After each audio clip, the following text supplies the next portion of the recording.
The Assembly will hear an address by His Excellency Benjamin Netanyahu, Prime Minister of the State of Israel. I request protocol to escort His Excellency and invite him to address the Assembly.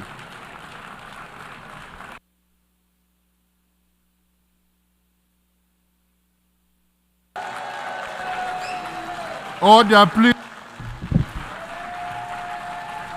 Ladies and gentlemen, order.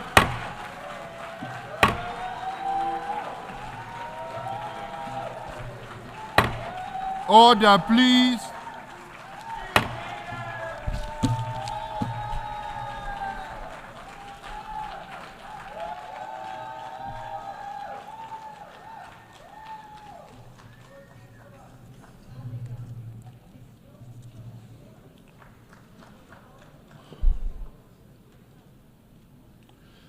Mr. President, ladies and gentlemen, I didn't intend to come here this year.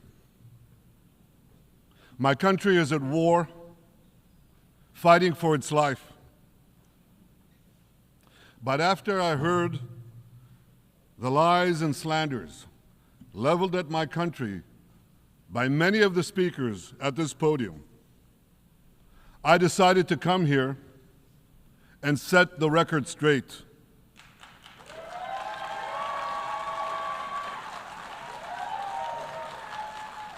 I decided to come here to speak for my people, to speak for my country, to speak for the truth.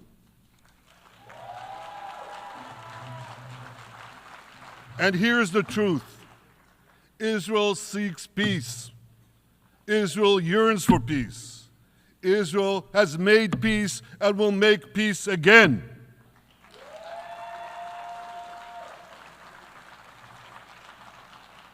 Yet we face savage enemies who seek our annihilation, and we must defend ourselves against these savage murderers.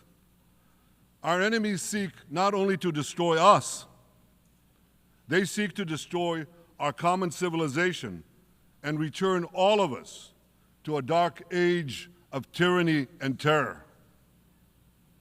When I spoke here last year, I said we faced the same timeless choice that Moses put before the people of Israel thousands of years ago.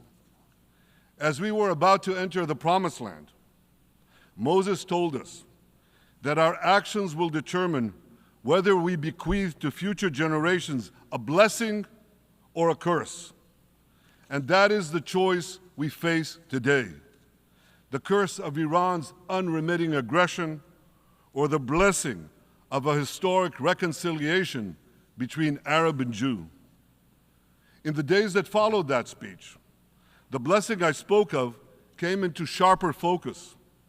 A normalization deal between Saudi Arabia and Israel seemed closer than ever. But then came the curse of October 7th. Thousands of Iranian-backed Hamas terrorists from Gaza burst into Israel in pickup trucks, on motorcycles, and they committed unimaginable atrocities. They savagely murdered 1,200 people.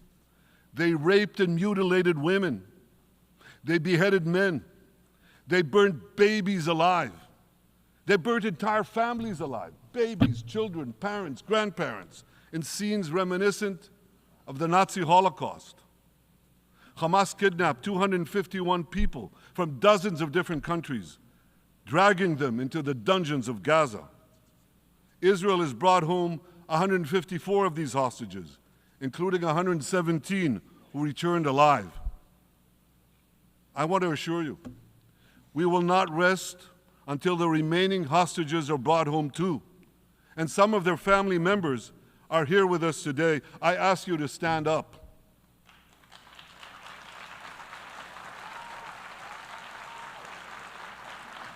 With us is Eli Stevie, whose son Idan was abducted from the Nova Music Festival. That was his crime. A music festival. And these murderous monsters took him. Kobe Smirno, whose son Jonathan was murdered, and his corpse was taken into the dungeons, into the terror tunnels of Gaza. A corpse held hostage. Salim al-Atrash, whose brother Muhammad, a brave Arab-Israeli soldier, was murdered. His body too was taken to Gaza. And so was the body of Ifat Hyman's daughter Inbar, who was brutally murdered at that same music festival. With us is Sharon Sharabi, whose brother Yossi was murdered and who prays for his older brother Eli, who is still held hostage in Gaza. And with us too is Yizhar Lifshitz from kibbutz Nir Oz, a kibbutz that was wiped out by the terrorists. Thankfully, we achieved the release of his mother Yocheved, but his father Oded is still languishing in an underground terrorist hell of Hamas. I again promise you, we will return your loved ones home. We will not spare that effort until this holy mission is accomplished.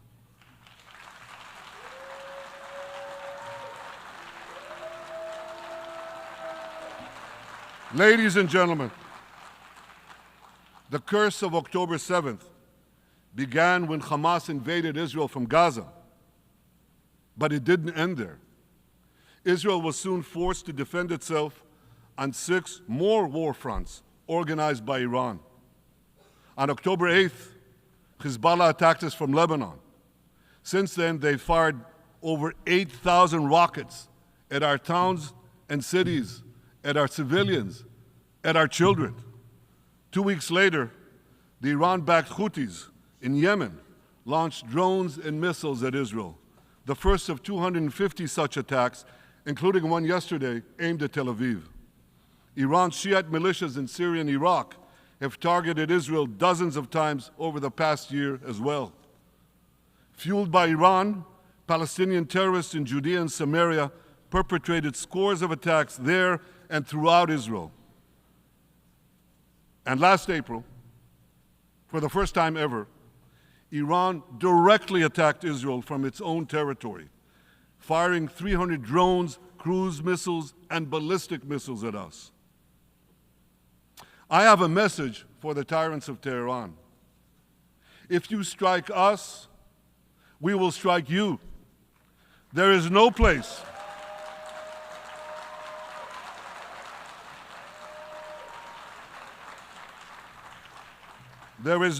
in Iran that the long arm of Israel cannot reach, and that's true of the entire Middle East. Far from being lambs led to the slaughter, Israel's soldiers have fought back with incredible courage and with heroic sacrifice. And I have another message for this assembly and for the world outside this hall. We are winning.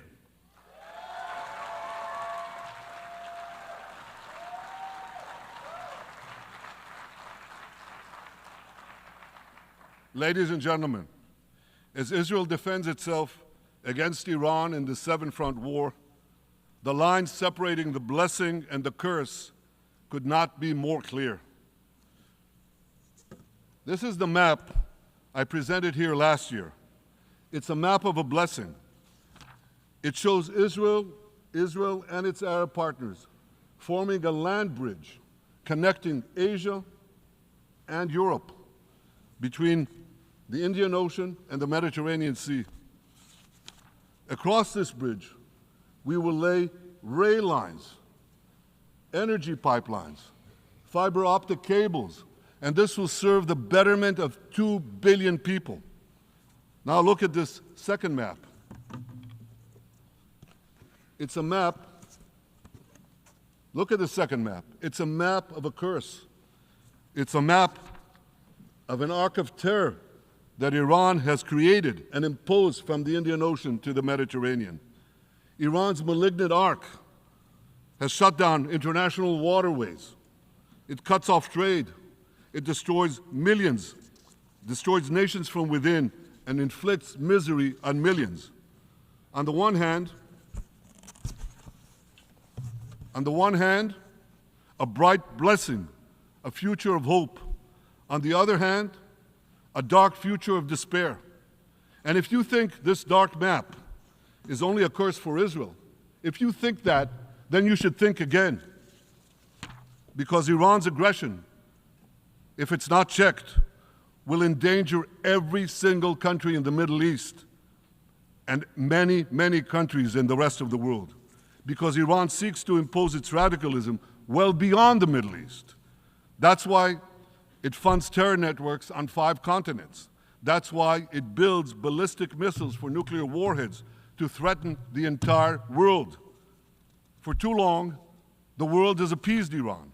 It turns a blind eye to its internal repression. It turns a blind eye to its external aggression. Well, that appeasement must end. And that appeasement must end now.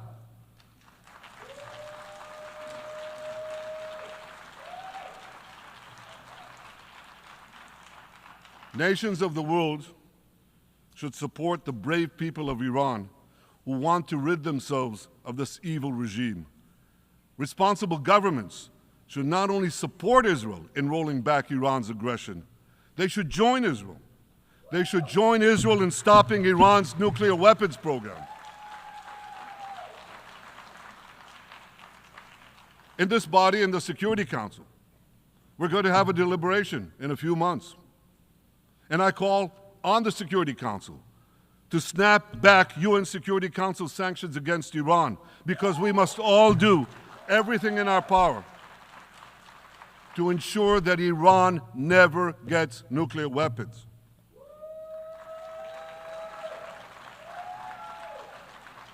For decades, I've been warning the world against Iran's nuclear program. Our actions delayed this program by perhaps a decade, but we haven't stopped it. We've delayed it, but we haven't stopped it.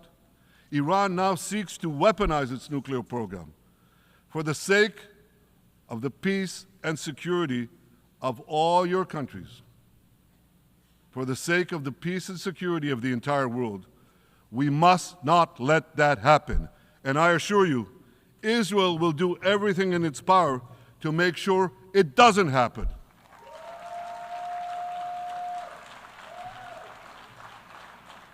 So, ladies and gentlemen, the question before us is simple. Which of these 2 maps that I showed you will shape our future? Will it be the blessings of peace and prosperity for Israel, our Arab partners, and the rest of the world? Or will it be the curse in which Iran and its proxies spread carnage and chaos everywhere? Israel has already made its choice. We've decided to advance the blessing. We're building a partnership for peace with our Arab neighbors while fighting the forces of terror that threaten that peace. For nearly a year, the brave men and women of the IDF have been systematically crushing Hamas's terror army that once ruled Gaza. On October 7th, the day of that invasion into Israel, that terror army numbered nearly 40,000 terrorists. It was armed with more than 15,000 rockets. It had 350 miles of terror tunnels, an underground network bigger than the New York subway system, which they used to wreak havoc above and below ground.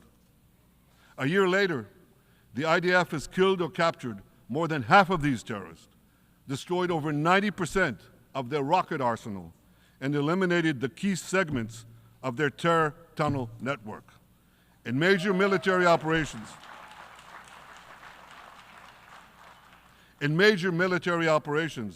we destroyed nearly all of Hamas's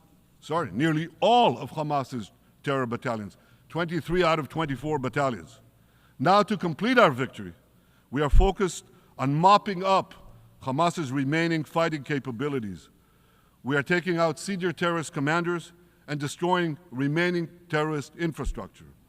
But all the while, and I'll say this one more time, we remain focused on our sacred mission, bringing our hostages home, and we will not stop until that mission is complete. Now, ladies and gentlemen, even with Hamas's greatly diminished military capability, the terrorists still exercise some governing power in Gaza by stealing the food that we enable aid agencies to bring into Gaza. Hamas steals the food, and then they hike the prices. They feed their bellies, and then they fill their coffers with money that they extort from their own people. They sell the stolen food at exorbitant prices. And that's how they stay in power. Well, this too has to end, and we're working to bring it to an end.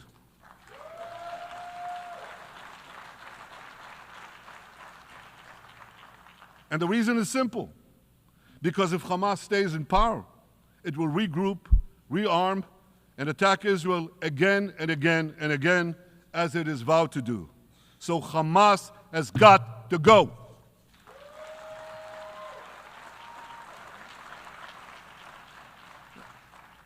Just imagine, for those who say, well, Hamas has to stay, it has to be part of a post-war Gaza, imagine in a post-war situation in World War II, imagine allowing the defeated Nazis in 1945 to rebuild Germany. It's inconceivable, it's ridiculous. It didn't happen then, it's not going to happen now.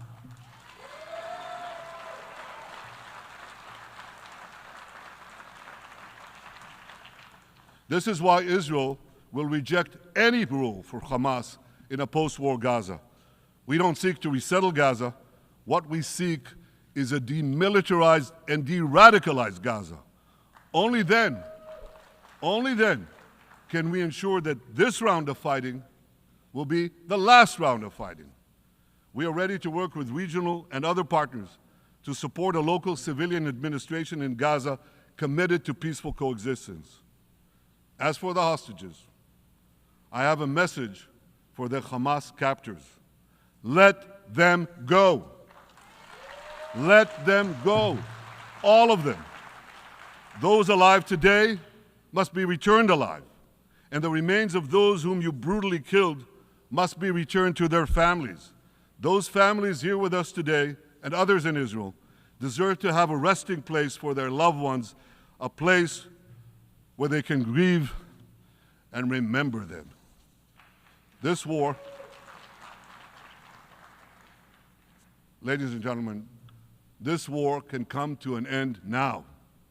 All that has to happen is for Hamas to surrender, lay down its arms, and release all the hostages. But if they don't,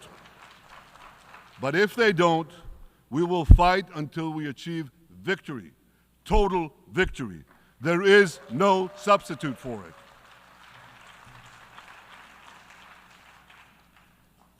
Israel must also defeat Hezbollah in Lebanon. Hezbollah is the quintessential terror organization in the world today. It has tentacles that span in all continents. It has murdered more Americans and more Frenchmen than any group except bin Laden. It's murdered the citizens of many countries represented in this room. And it has attacked Israel viciously over the last 20 years, in the last year, completely unprovoked. A day after the Hamas massacre, on October 7th, Hezbollah began attacks against Israel, which forced more than 60,000 Israelis on our northern border to leave their homes, becoming refugees in their own land. Hezbollah turned vibrant towns in the north of Israel into ghost towns. So I want you to think about this in equivalent American terms. Just imagine if terrorists turned El Paso and San Diego into ghost towns. Then ask yourself, how long would the American government tolerate that? A day? A week? A month? I doubt they tolerate it even for a single day. Yet Israel has been tolerating this intolerable situation for nearly a year. Well, I've come here today to say, enough is enough.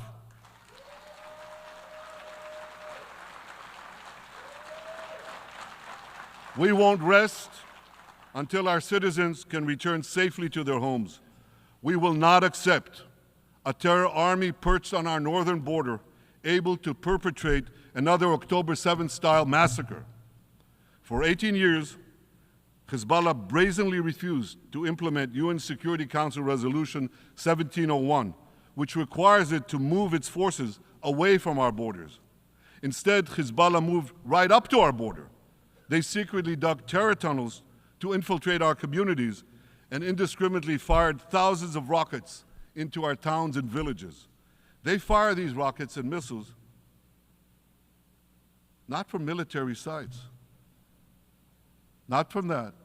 They do that too. But they fire those rockets and missiles after they place them in schools, in hospitals, in apartment buildings, and in the private homes of the citizens of Lebanon. They endanger their own people. They put a missile in every kitchen, a rocket in every garage.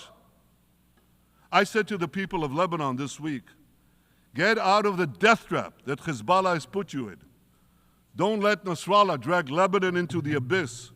We're not at war with you. We're at war with Hezbollah, which has hijacked your country and threatens to destroy ours. As long as Hezbollah chooses the path of war, Israel has no choice, and Israel has every right to remove this threat and return our citizens to their homes safely. And that's exactly what we're doing.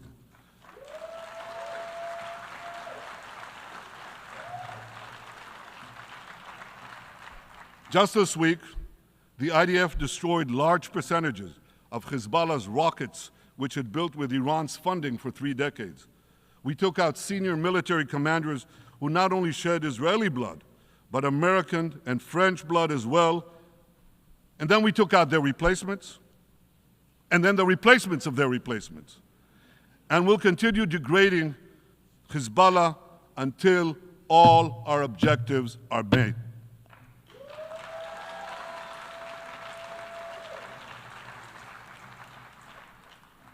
Ladies and gentlemen, we're committed to removing the curse of terrorism that threatens all civilized societies. But to truly realize the blessing of a new Middle East, we must continue the path we paved with the Abraham Accords 4 years ago. Above all, this means achieving a historic peace agreement between Israel and Saudi Arabia.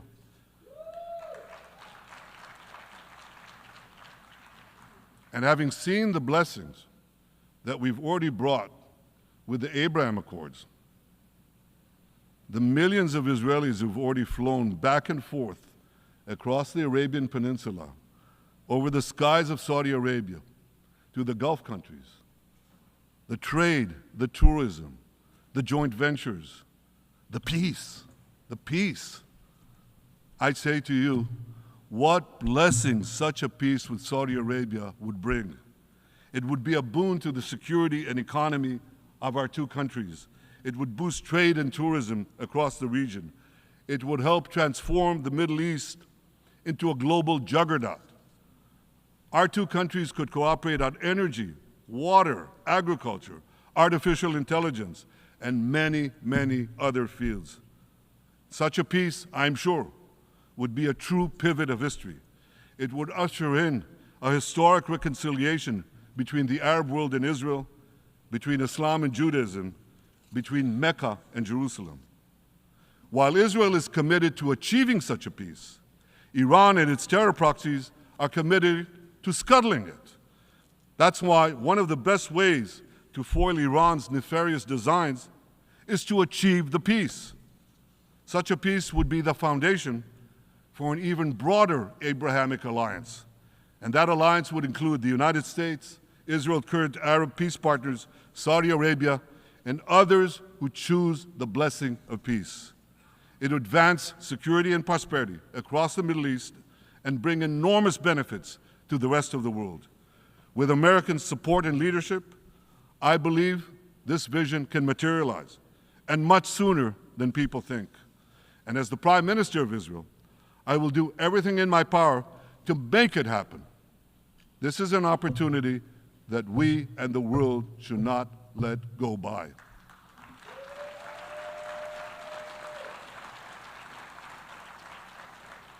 Ladies and gentlemen, Israel has made its choice. We seek to move forward to a bright age of prosperity and peace. Iran and its proxies have also made their choice. They want to move back to a dark age of terror and war. And now I have a question. And I pose that question to you. What choice will you make? Will your nation stand with Israel? Will you stand with democracy and peace? Or will you stand with Iran, a brutal dictatorship that subjugates its own people, exports terrorism across the globe? In this battle between good and evil, there must be no equivocation. When you stand with Israel, you stand for your own values and your own interests. Yes, we're defending ourselves, but we're also defending you against a common enemy that through violence and terror seeks to destroy our way of life. So there should be no confusion about this. But unfortunately, there is a lot of it in many countries and in this very hall, as I've just heard. Good is portrayed as evil, and evil is portrayed as good. We see this moral confusion when Israel is falsely accused of genocide, when we defend ourselves against enemies who try to commit genocide against us. We see this too when Israel is absurdly accused by the ICC prosecutor of deliberately starving Palestinians in Gaza. What an absurdity. We helped bring in 700,000 tons of food into Gaza. That's more than 3,000 calories a day for every man, woman, and child in Gaza. We see this moral confusion when Israel is falsely accused of deliberately targeting civilians. We don't want to see a single person, a single innocent person die. That's always a tragedy. And that's why we do so much to minimize civilian casualties, even as our enemies use civilians as human shields. And no army has done what Israel is doing to minimize civilian casualties. We drop flyers, we send text messages, we make phone calls by the millions to ensure that Palestinian civilians get out of harm's way. We spare no effort in this noble pursuit. We see yet another profound moral confusion when self-described progressives march against the democracy of Israel. Don't they realize they support the Iranian-backed goons in Tehran and in Gaza, the goons who gun down protesters, murder women for not covering their hair, and hang gays in public squares, some progressives? According to the U.S. Director of National Intelligence, Iran funds and fuels many of the protesters against Israel. Who knows, maybe some of the protesters, or even many of the protesters outside this building now. Ladies and gentlemen, King Solomon, who reigned in our eternal capital, Jerusalem, 3,000 years ago, proclaimed something that is familiar to all of you. He said, "There is nothing new under the sun." Well, in an age of space travel, quantum physics, and artificial intelligence, some would argue that's a debatable statement. But one thing is undeniable. There is definitely nothing new at the United Nations.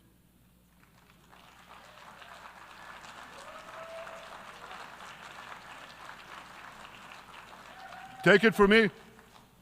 I first spoke from this podium as Israel's ambassador to the UN in 1984. That's exactly 40 years ago. And in my maiden speech here, I think it's the same podium, by the way. In my maiden speech here, I spoke against a proposal to expel Israel from this body. 4 decades later, I find myself defending Israel against that same preposterous proposal. And who's leading the charge this time? Not Hamas, but Abbas, Palestinian Authority President Mahmoud Abbas. This is the man who claims he wants peace with Israel. Yet he still refuses to condemn the horrific massacre of October 7th. He's still paying hundreds of millions to terrorists who murder Israelis and Americans. It's called pay for slay. The more you murder, the more you get paid. And he still wages unremitting diplomatic warfare against Israel's right to exist and against Israel's right to defend itself. And by the way, they amount to the same thing. Because if you can't defend yourself, you can't exist. Not in our neighborhood, certainly, and maybe not in yours. Standing in this podium 40 years ago, I told the sponsors of that outrageous resolution to expel Israel, gentlemen, check your fanaticism at the door. Today, I tell President Abbas and all of you who would shamefully support that resolution, check your fanaticism at the door. The singling out of the one and only Jewish state continues to be a moral stain on the United Nations.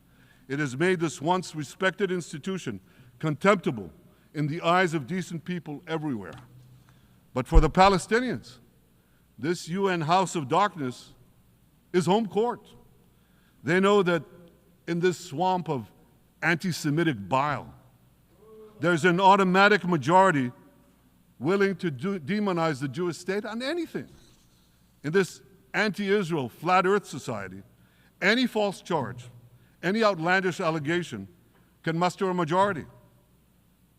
In the last decade, there have been more resolutions passed against Israel in this hall at the UN General Assembly than against the entire world combined. Actually, more than twice as many. Since 2014, this body condemned Israel 174 times. It condemned all the other countries in the world 73 times. That's more than 100 extra condemnations for the Jewish state. What hypocrisy, what a double standard, what a joke. So the UN's hostility.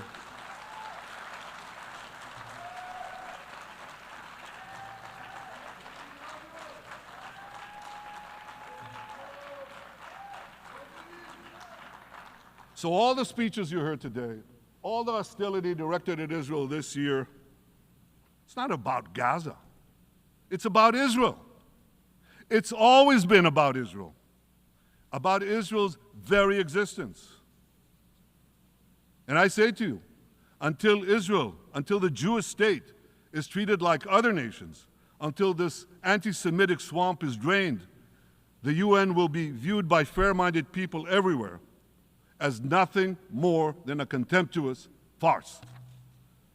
Now, given the anti-Semitism at the UN, it should surprise no one that the prosecutor at the ICC, one of the UN's affiliated organs, is considering issuing arrest warrants against me and Israel's defense minister, the democratically elected leaders of the democratic state of Israel. The ICC prosecutors rushed to judgment. His refusal to treat Israel with its independent courts, the way other democracies are treated, is hard to explain by anything other than pure anti-Semitism. Ladies and gentlemen, the real war criminals are not in Israel. They're in Iran. They're in Gaza, in Syria, in Lebanon, in Yemen. Those of you who stand with these war criminals, those of you who stand with evil against good, with a curse against the blessing, those of you who do so should be ashamed of yourselves.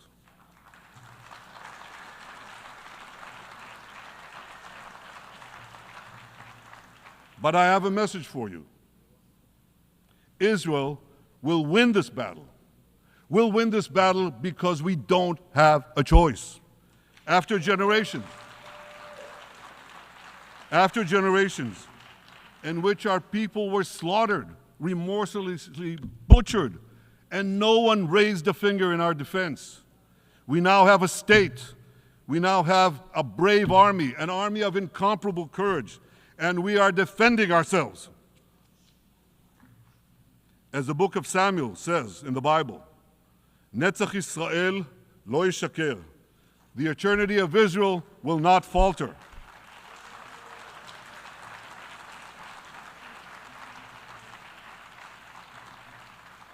In the Jewish people's epic journey from antiquity, in our odyssey through the tempests and upheavals of modern times, that ancient promise has always been kept, and it will hold true for all time. To borrow a great poet's phrase, Israel will not go gently into that good night. We will never need to rage against the dying of the light, because the torch of Israel will forever shine bright.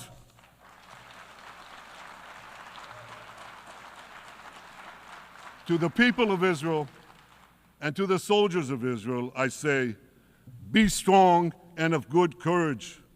חזקו ואמצו ואל תיראו מפניהם, כי אדוני אלוהיך הוא ההולך עמך, לא ירפך ולא יעזבך. Am Yisrael Chai, the people of Israel live, now, tomorrow, forever.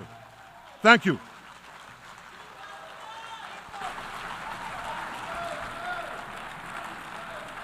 On behalf of the Assembly, I wish to thank the Prime Minister of the State of Israel